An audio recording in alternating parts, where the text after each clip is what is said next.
అనుకున్నామని జరగవు అన్ని, అనుకోలేదని ఆగవు కొన్ని, జరిగేవన్నీ మంచికని అనుకోవడమే మనిషి పని.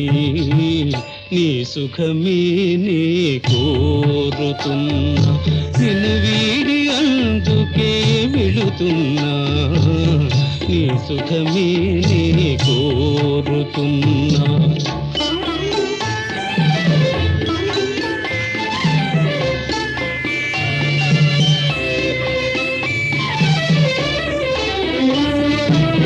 పసి పాపవలే ఒడి చేర్చినాను, కను పాపవలే కాపాడినాను, గుండెను గుడిగా చేశాను.